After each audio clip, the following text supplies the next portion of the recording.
Hello, I'm Juan Davis, Chief Creative Officer at KCET PBS SoCal, and we're partnering with the newsroom of KPCC and LAist on a daily reporter roundup. We'll start with higher education today and COVID's impact on enrollment for a particular segment of the student body. Here's Adolfo Guzman Lopez with more on that. A report out this week shows international student enrollment at U.S. universities has dropped slightly. So I dug around. I found out that international student enrollment shot up about a decade ago. For example, at UCLA, international student enrollment doubled between the fall of 2010 and the fall of 2018. It's important to note that these students' high tuition ended up subsidizing other students' education. The question is, what's behind the current enrollment drop? Well, an administrator at Santa Monica College told me that their enrollment drop of international students is due in part to their inability to adapt to the shift to online learning. Now, this is the tech, the time zones change, and being away from an English-speaking environment. Now, this is something college administrators are keeping an eye on because many public institutions are expecting budget cuts next fiscal year. We know that new coronavirus cases are shooting up in Southern California, but we don't hear as often about those who've recovered from the illness and how they're doing now. Jackie Fortier has talked to a local artist about his journey in getting better. Yeah, when we focus on statistics, it can be really easy to lose sight of COVID-19's, impact on every single person who gets sick. In the data, we count, cases, deaths, hospitalizations, but most people don't really fit into those categories nicely.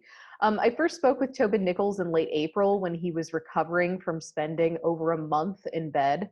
Like a lot of people at that time, he couldn't get tested and he wasn't sick enough to go to the hospital. When I checked in 8 months later, Nichols told me he still had breathing problems and says his lungs don't feel like they did before he had the coronavirus.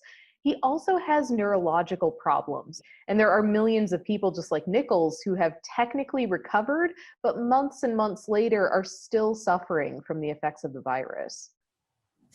2 federal unemployment programs are set to expire in December, and that means some 750,000 Californians could lose their unemployment benefits. David has more.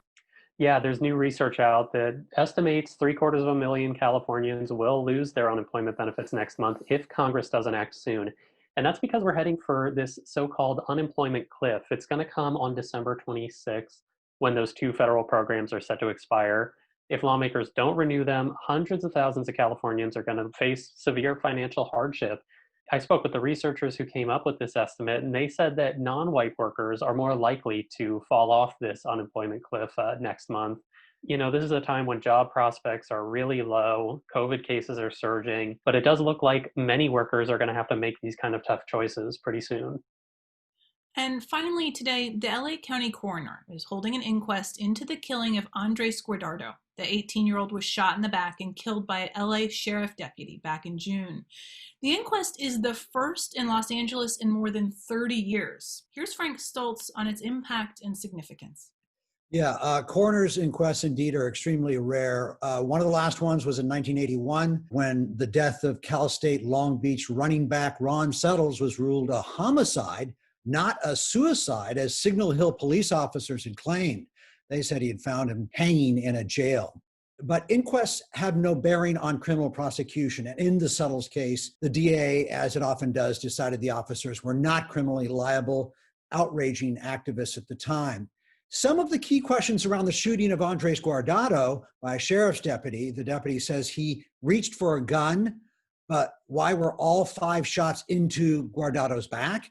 And what happened to security camera video that may have captured the shooting just outside Compton? The inquest is largely driven by the Board of Supervisors' frustration over Sheriff Alex Villanueva's refusal to allow the Inspector General more access to observe deputy shooting investigations. It's also, of course, driven by the George Floyd protests, which have demanded more scrutiny of police. A prominent Black judge, retired appeals court Justice Candace Cooper, will preside over the inquest. She'll also issue its findings.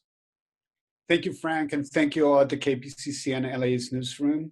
Thank you for tuning in. We'll see you Monday.